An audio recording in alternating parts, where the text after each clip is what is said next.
अस्सलाम वालेकुम। अस्सलाम नमस्ते सत उम्मीद करता हूँ फिट होंगे, बेहतरीन होंगे, अपनी लाइफ अच्छे से एंजॉय करोगे। हम तीनों की तरह आज एक और वीडियो और उसका टाइटल है वीडियो है जी हिस्ट्री ऑफ हिंदुइज्म और इसका चौथा पार्ट है और आखिरी पार्ट है। और अभी जो है वो देखते हैं। अभी जो है मेरे ख्याल में भगवत गीता जी के बारे में जो है बताने वाले हैं और ये नॉलेज भी ज़रूरी है। और ओरिजिनल वीडियो का लिंक भी डिस्क्रिप्शन में मौजूद होगा, लाजमी इनको भी सपोर्ट करें, हमें भी सपोर्ट करें। मेरा नाम है राणा मोहम्मद, मेरे साथ हैं मोहम्मद समीर खोखर। और इस स्टार्ट। भारत के भीष्म पर्व में आती है, 25 चैप्टर से लेके 42 तक है। इसमें 18 अध्याय हैं टोटल और 700 वर्सेस हैं। ये तो इसकी छोटी सी आपको इंफॉर्मेशन होगी। भगवत गीता यानी कि भगवान का गीत यानी कि सॉन्ग ऑफ गॉड, इसको भगवत गीता बोला जाता है। अब ये क्यों कहा गया, भगवान श्री कृष्ण ने क्या उपदेश दिया, इसके बारे में मैं आपको थोड़ा सा बताऊं क्या होता है।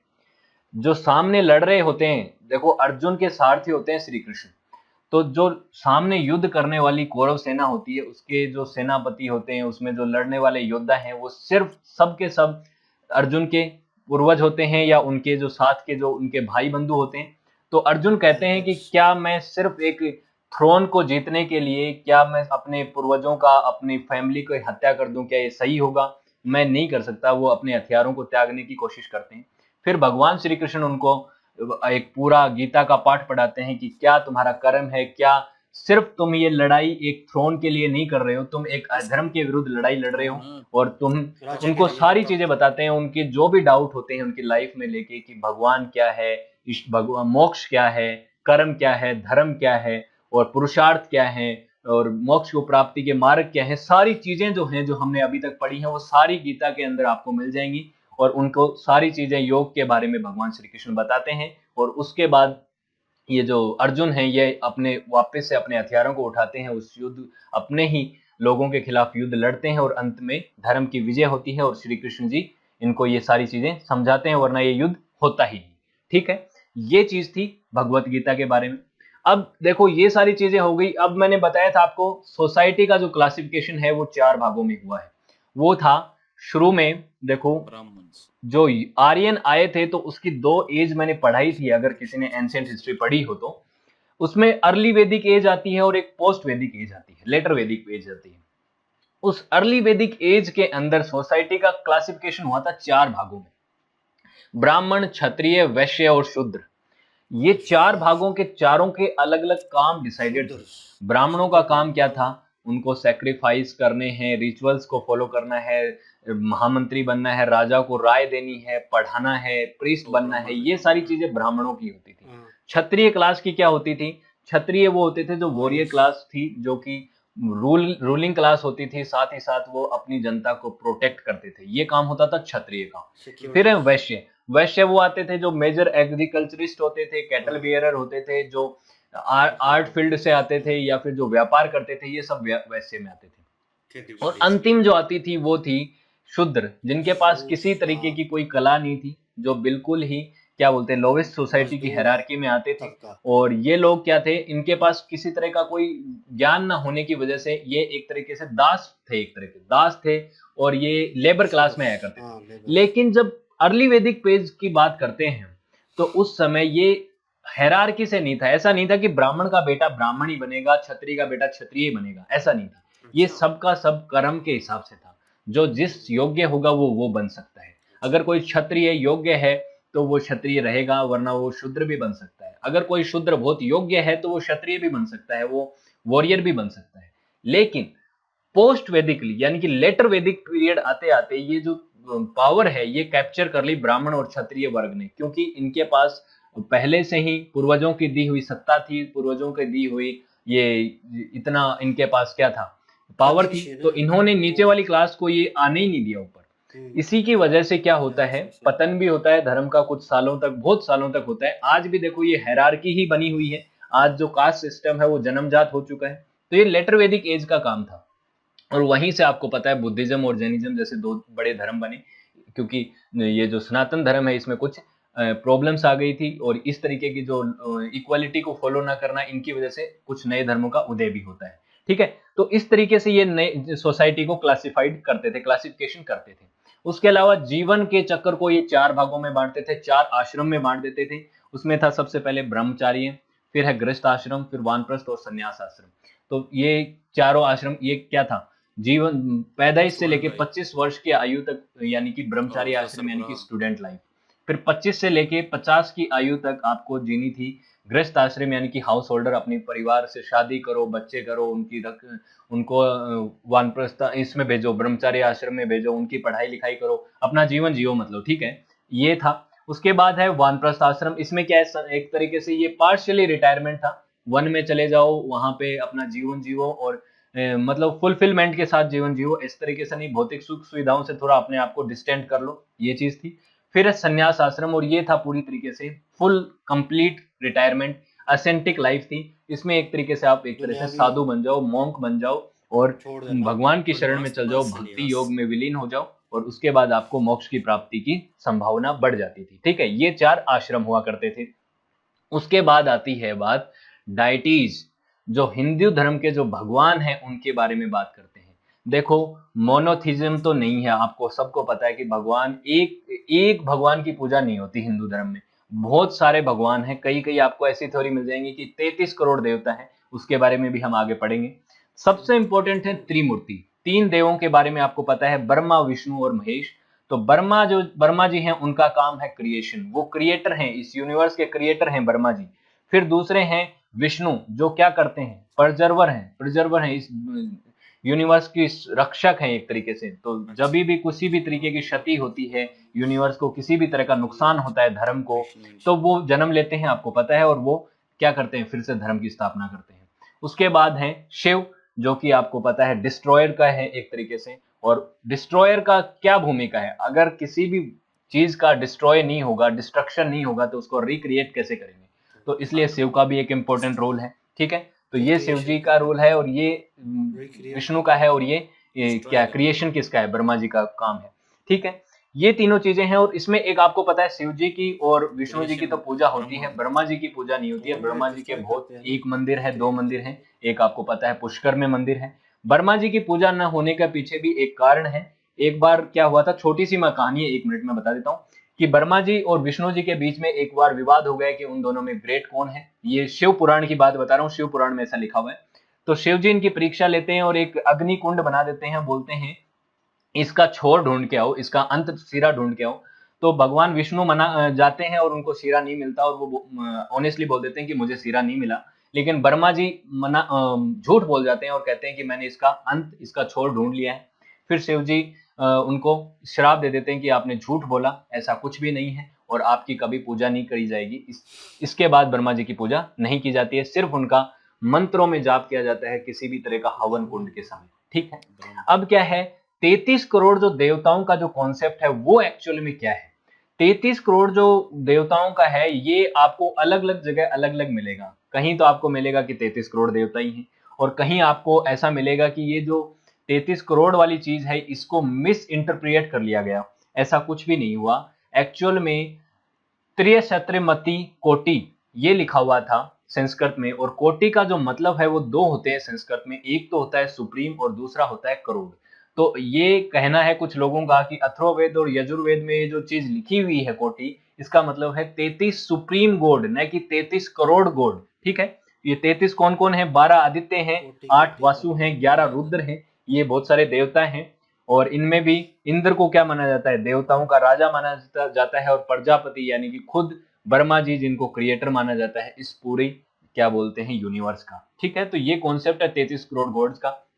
साथ ही आपको पता है हिंदुइज्म या फिर सनातन धर्म में सिर्फ गॉड्स की पूजा, मूर्तियों की नहीं पूजा होती, जो नेचर में बहुत सारी चीजें हैं, चाहे पहाड़ हैं, पहाड़ों में आपको पता है गोवर्धन पूजा भी होती है, गंगा नदी की भी पूजा होती है, गाय पशु की भी पूजा होती है, और पेड़ पौधों में आपको पता है तुलसी और पीपल की भी पूजा होती है। तो बहुत सारी चीजों की पूजा होती है, ऐसा नहीं है कि किसी एक चीज की, एक गॉड की पूजा की जाती। ठीक है, उसके बाद अलावा आप देखेंगे हिंदुइज्म में 4 मेजर सेक्टर्स हैं। एक है वैष्णविज्म, जिसमें विष्णु धर्म को, इसके जो मानने वाले हैं, फॉलोअर्स हैं, वो विष्णु धर्म को अपना सुप्रीम गॉड मानते हैं और उनकी पूजा करते हैं सबसे ज्यादा।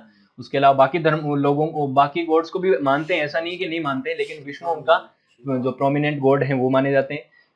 शैविज्म यानी कि जो शिव को अपना सुप्रीम गॉड मानते हैं, शैव धर्म के मानने वाले। इसमें जो त्रिशूल जो है वो आपको पता है इस तरीके से होता है, 3 त्रिशूल, टेढ़ा त्रिशूल, 3 लाइनें होती हैं, और जो इस तरीके से होता है वो विष्णु के मानने वाले होते हैं।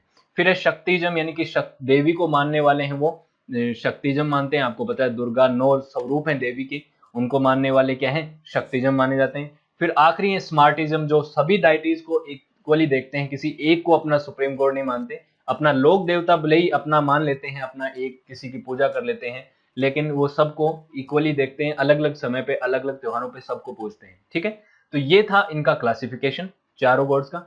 इनके बीच में किसी तरीके का कोई ऐसा विवाद नहीं है, जिस तरीके से आपको पता है इस्लाम में शिया सुन्नी के बीच में विवाद रहते हैं, और बाकी काफी धर्मों के बीच में आपस में जो उनके सेक्टर्स हैं उनके बीच में लड़ाइयां रहती हैं, लेकिन इस तरीके की कोई बात नहीं है। हालांकि हमारे यहाँ कास्टिज्म है, वहां पे वो नहीं होता, अलग अलग तरीके के सेक्टर्स हैं, बटे हुए हैं।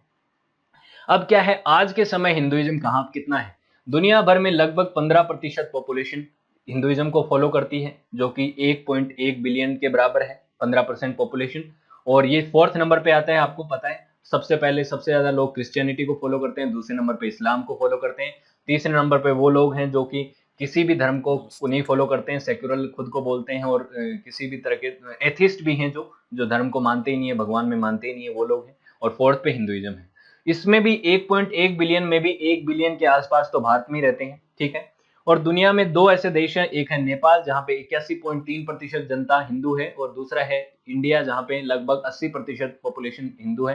ये 2011 के हिसाब से बता रहा हूं मैं, और मैं हिंदू पॉपुलेशन के हिसाब से, मेजोरिटी के हिसाब से 2 ही देश हैं। उसके अलावा और भी काफी सारे देश हैं जहां पे हिंदू पॉपुलेशन रहती है, लगभग 99 देशों के अंदर हिंदू पॉपुलेशन रहा करती है। इनमें से आपको ये मैप में दिखाऊं तो ये भारत है जहाँ पे सबसे ज्यादा हिंदू पॉपुलेशन है, उसके अलावा ये नेपाल है जहाँ पे खूब हिंदू पॉपुलेशन है। अब उस तरीके से देखें, क्योंकि नेपाल एक छोटा देश है, वहाँ की पॉपुलेशन कम है, और वहाँ उस पॉपुलेशन में 81% हिंदू है। उसके अलावा एक छोटा सा देश आपको दिखता है, मॉरिशियस है, हिंद महासागर में, यहाँ पे 50% से ज्यादा आबादी है जो कि हिंदू धर्म को फॉलो करती है, 51% के हिसाब से लगभग। ये गुयाना द्वीप है, गुयाना देश है जो कि साउथ अमेरिका कॉन्टिनेंट में है, यहाँ पे भी लगभग 30% आबादी हिंदुइज्म को फॉलो करती है। और ये हमारा पास में पाकिस्तान जहाँ पे 1% से थोड़ी कम आबादी हिंदुइज्म को फॉलो करती है। सारे दुनिया भर में हिंदुइज्म को फॉलो करने वाले लोग रहा करते हैं, अलग अलग द्वीपों पे, अलग अलग देशों में, अलग अलग कॉन्टिनेंट्स में। ठीक है, तो ये था हमारा हिंदू धर्म का पूरा कंप्लीट रिव्यू। आई होप आपको हिस्ट्री, इसका सेंट्रल आइडियाज, इसका जो आज के समय कंटेम्प्रेरी जो भी चीजें वो सारी समझ में आई होंगी। किसी भी तरह का कोई डाउट हो, किसी भी तरह का कुछ चीजें हो तो आप कमेंट सेक्शन में बोल सकते हैं। साथ ही अगर कोई गलती हुई तो मैं माफी चाहूंगा। वीडियो अगर अच्छा लगा तो वीडियो को लाइक करें, शेयर करें और चैनल को सब्सक्राइब करें। Thank you so much, have a good day, see you in next lecture. जी, यहाँ पे भगवत गीता से शुरू करते हैं। जो कृष्णा जी जो हैं वो रणभूमि में साथ थे अर्जुन जी के साथ, और अर्जुन जी जो हैं वो युद्ध लड़ने से पहले थोड़ा सा उनके दिल में इस तरह के ख्याल आए थे कि जिसकी वजह से वो घबरा गए थे, और वो युद्ध करना नहीं चाहते थे। वो ये सोच रहे थे कि सामने जो खड़े हैं वो मेरे पूर्वज भी हैं, पितामह भीष्म जी भी सामने खड़े हैं, द्रोणाचार्य जी भी सामने खड़े हैं, वो मेरे गुरु हैं। उसके बाद दुर्योधन लोग जो हैं वो मेरे अपने ही खून है, अपना ही खानदान है मेरा, तो मैं कैसे अपने खून का, अपने रिश्तों का वध कर दूं एक कह लें कि राज्यसभा के लिए, एक तख्त के लिए। लेकिन जब उन्होंने ये सोची तो फिर कृष्णा जी ने उन्हें ज्ञान दिया कि ऐसा नहीं है जो आप सोच रही हैं। आप ये सोचिए कि आप किसके लिए युद्ध कर रहे हैं। आप राज्यसभा के लिए या तख्त के लिए युद्ध नहीं कर रहे, आप धर्म की स्थापना के लिए युद्ध कर रहे हैं।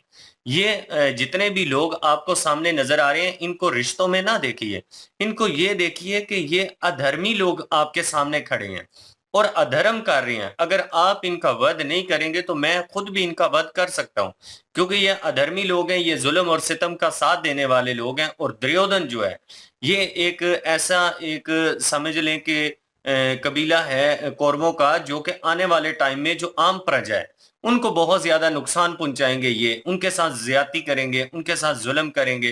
क्या आप चाहते हैं कि लाखों जाने जो है, करोड़ों जाने जो है वो इतनी मुश्किल में जाएं? तो अर्जुन जी कहते हैं कि मैं ये नहीं चाहता। फिर कृष्णा जी ने कहा कि आप कौन होते हैं किसी को जिंदगी देने वाले, और आप कौन होते हैं किसी को बचाने वाले? ये तो मेरे इख्तियार में है, ये तो मेरे हैंड ओवर है, और मैं आपको आदेश देता हूं। फिर उन्होंने पूरी तरह से अर्जुन जी को समझाया कि ज्ञान जब दिया तो फिर अर्जुन जी ने ये समझ लिया कि वाकई जो मैं युद्ध कर रहा हूं, फिर उनके दिल में से वो पछतावा निकल गया कि मैं गलत कर रहा हूं। फिर उन्हें यकीन हो गया कि मैं जो युद्ध कर रहा हूं ये धर्म के लिए कर रहा हूं और ये सही कर रहा हूं। फिर वहां पे जाकर महाभारत जो है वो अर्जुन जी ने स्टार्ट ली। और बिल्कुल, और श्रीमद् भगवत गीता, श्रीमद् भगवत गीता। तो इसका मतलब जो है वो यही है कि सॉन्ग ऑफ गॉड। और कृष्ण जी ने जो है वो योग के बारे में जो है वो अर्जुन जी को बताया था, भक्ति योग और मोक्ष और अपना ज्ञान। तो इनके बारे में जो है वो ज्ञान दिया था और अर्जुन जी को समझाया था। और धर्म के बारे में ही है भगवत गीता जी, जो है वो धर्म कैसे, क्या सही धर्म है क्या नहीं है, वो बताया गया था उसमें। और कैसे जो है वो उसका पालन करना है और असल धर्म क्या है उसके बारे में बताया गया था, क्योंकि हमने महाभारत देखी, उसमें ज्ञान दिया था श्री कृष्णा जी ने। और आगे जो है वो अपना 4 जो है वो क्लासिफिकेशन की गई थी, ब्राह्मण्स और अपना क्या कहते हैं उसको, क्षत्रिय, क्षत्रिय और क्षत्रिय कहते हैं। हाँ, क्षत्रिय। और लिखने वो के लिखा हुआ है लेकिन क्षत्रिय बोलते हैं।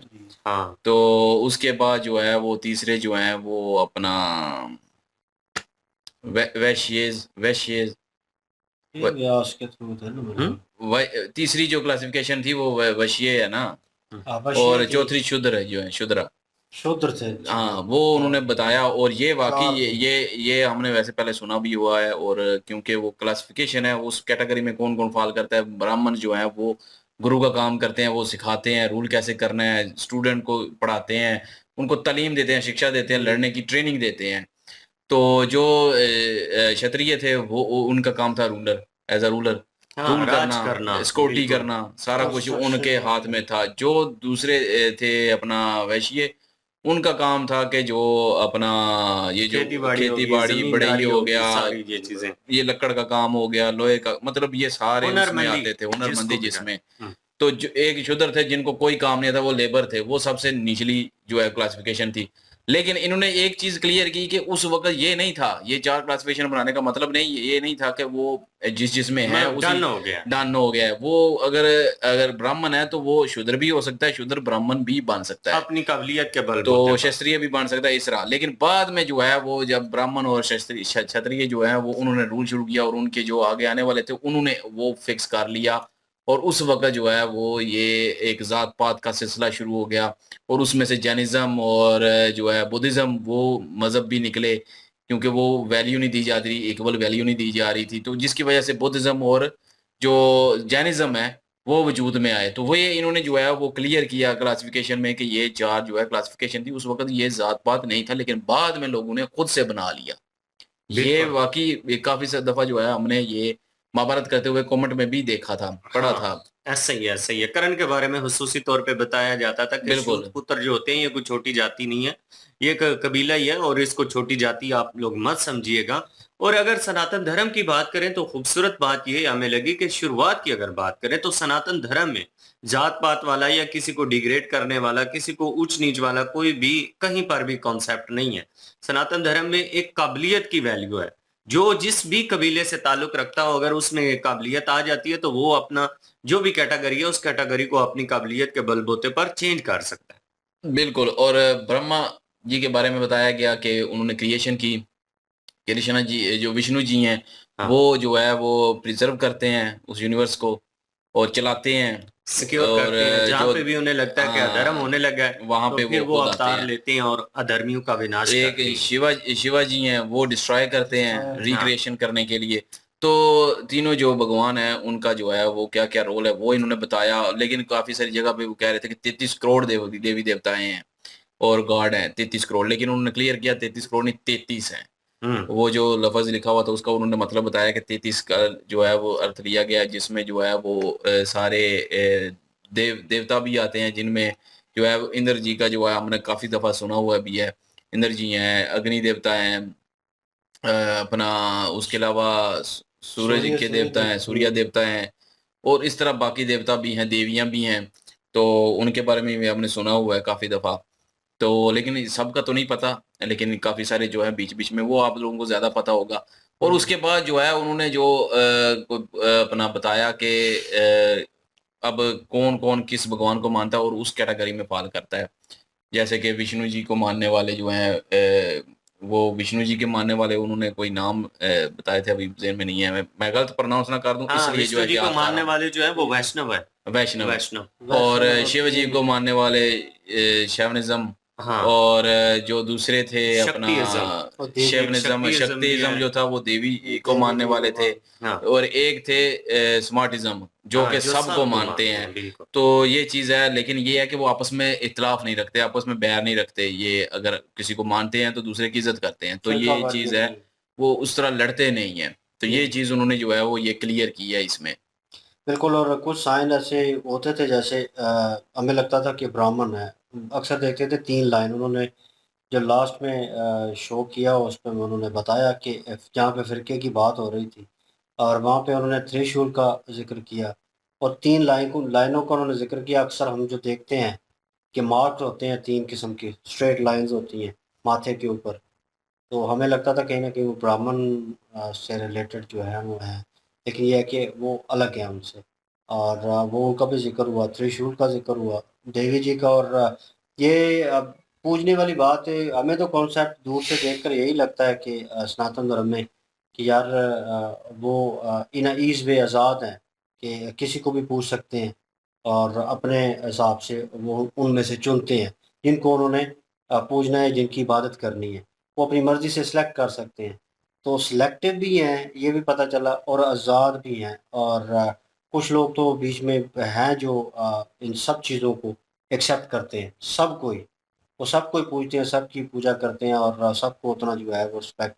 तो ये भी एक कॉन्सेप्ट था। लेकिन पूरे सनातन धर्म को अगर लिया जाए तो भाई इन अ सीरियस वर्ड, अगर कोई बंदा बचपन से ये पढ़ता आ रहा है, जैसे आप सनातन को फॉलो कर रहे हैं, आपका धर्म है तो आप फॉलो कर रहे हैं, आपके लिए इन ईज में हर चीज़ आपको समझ आ जाएगी उन चीज़ों की।